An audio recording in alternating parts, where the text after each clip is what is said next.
What is going on, guys? Quad MFT here, your new favorite YouTuber, bringing you a dual commentary with my dad. Hello, son. Hello, father. So what do we got going on here today? Just a really old gameplay that I actually had saved up on my HD PVR and my my hard drive. So it's really long. It's like 10 minutes, 50-something seconds. And I'm not sure how well I do. As you can tell, I'm using the troll guns, which are the FMG9s. I've changed my ways. I don't even know what level I am. I'm probably a pretty low level. And assassin. So, you know, I don't use that anymore. I use a pistol instead because I prefer the pistol. I feel like I can snap on someone really fast, and it pulls out really fast, especially with Sleight of Hand Pro, because if you guys do not know, the Pro version of Sleight of Hand makes you pull out guns faster. I'm using the MP7, rocking suppressor and rapid fire. Probably my favorite gun in the game. Well, I know you get more kills in this game than I get in like 5 games, so you tear it up here.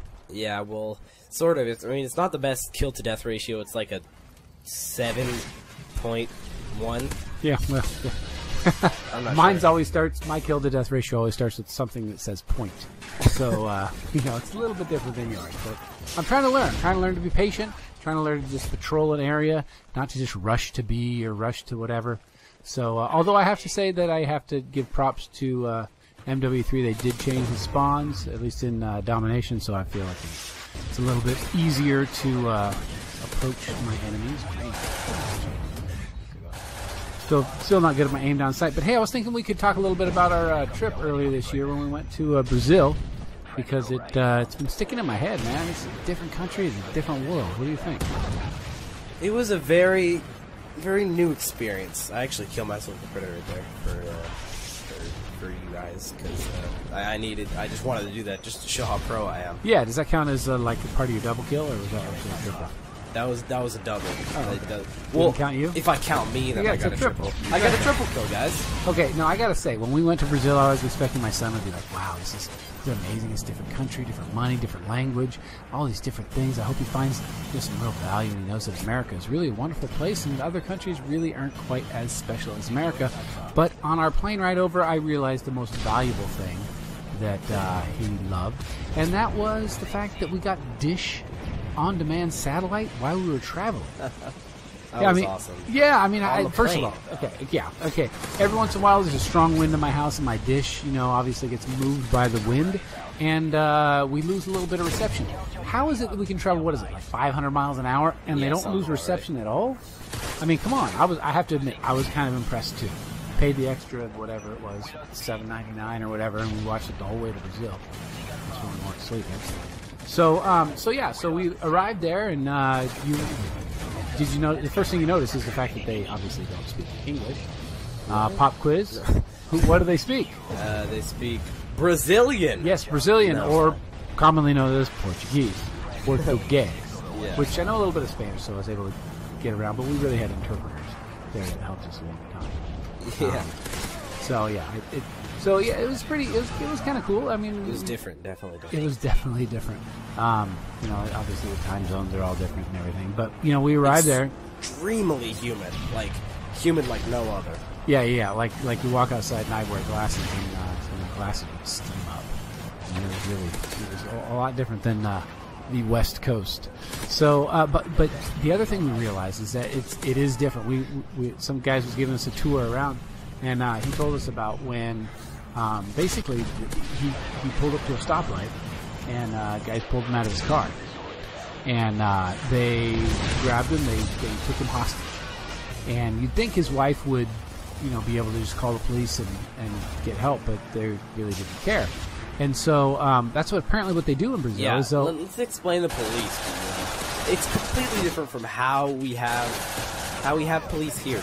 They're most of the time, I'm pretty sure they're on our side. You guys may not feel like that sometimes, but they're on our side. Compared to Brazil. Yeah. They're totally in Brazil, here's the story. Let me break it down for you. The police are just another public enemy. They are out there to steal your money. They're out there to take you and kill you or something like that. Yeah, there's no one watching the police. Yeah, the police are just paid assassins. Yeah, I mean, basically what happened was the guy got kidnapped. They tried to ransom his family for money, see whatever money they could have. So they tried to contact him. They didn't have a lot of money, so couldn't really get much from him. In the middle of the night, while he was in a favela, which is a slum. Like you guys know the map on favela in Modern Warfare 2 kind of was like that. It does kind of look like that. Only those buildings are much more sophisticated, not as primitive, let's say. But anyway, he was in one of those places. In the middle of the night, he escaped. And the way he escaped is he jumped out. And they don't have gutters and things like we have. Their sewers actually are open. So he jumped out into the sewage, which is, if you don't know what sewage is, ask your mom and dad. He was in the sewage, and he was hanging out for several hours, and finally found an opportunity to come up out of the goo. And when he did, he ran to the police station. And he said, hey, these guys, they just kidnapped me. They're obviously bad gangster types. I can take them to you and you can arrest them. And the police said, well, how much money you got? I said, I don't have money. He said, well, then just go home. So the police did not care. They offered to, if he would have given them enough money, they would have gone out and just killed him. Yeah, they said, we'll go kill him if you want. Which is like, what? I mean, this is one of the police. I mean, sometimes maybe our police feel like they want to, or we would want them to, but our police don't really, at least traditionally, work like that. So that was really an amazing story, and it made you realize that we talked to some other people that brought their kids there. Yeah. And they said, if something bad happens, don't go to the police. Come to us, and we'll figure it out. Whereas usually when I'm raising my kids, I'm like, hey, if something happens, go to a guy in a uniform with a gun and a badge, and he'll make sure that things happen right for you. What if the guy in the uniform is like in Al-Qaeda? Yeah, exactly. Well, that's kind of what it was. Is the gangs have their own rules, and the police have their own rules, and they kind of equally ignore each other or decide who's going to rule the world. So you can't really trust the police to go, all right, well, we're going to do it right, or at least when people are looking, we're going to do it right. So yeah, that was the first thing. So we were always very cautious. Yeah, tell them about the time where we were in the favela and how they like missionaries and yeah, we were fortunate. And so they liked us. We were in the ghetto of the ghetto of the ghetto of the ghetto at night.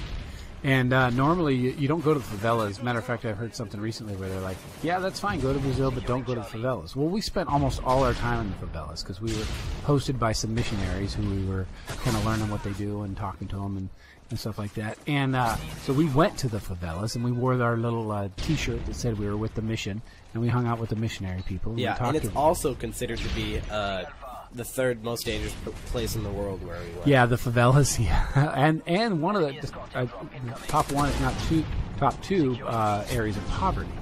But anyway, so we were hanging out there, and at one point in the night, we were walking around the streets, and they're like, don't put away the camera, don't take pictures, don't take video, because those guys right there, 4 feet away from you, they're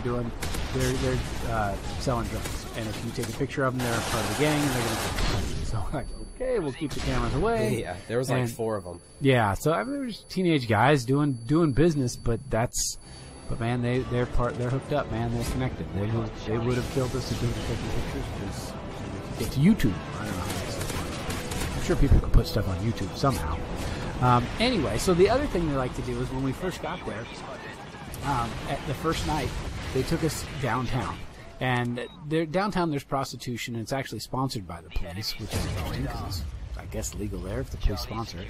But anyway, they took us to part of the town where there was these beautiful women. We drove by them, and they were standing on the side of the street. I mean, I gotta say, I'm a married man, and we didn't partake in any of the wares that these beautiful ladies were selling, but they had some killer bodies, and they would stare you down, and we were 3 feet away from them driving by, just looking at them, checking them out, and they're checking us out. We were in like a huge tour bus. Yeah, well, a huge. There's probably 8, 10, 12 seats in that van. But anyway, so they're looking at us, we're looking at them, and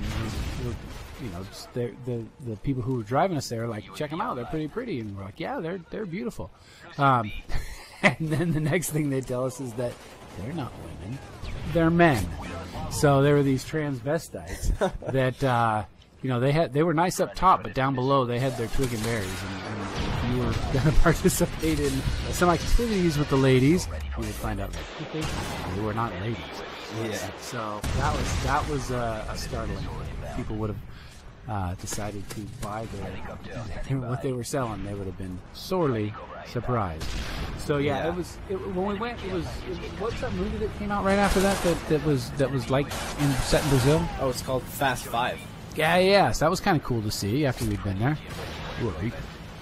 Yep, second one this game. Does it take 3 to shoot those down? 2 to shoot those 2, down? that's AC-130. That's what I usually have. AC-130, yeah, because I'm always shooting them down. I can't resist, man. I can't shoot people, so I just shoot the airplanes. You walking sand turret. That's me.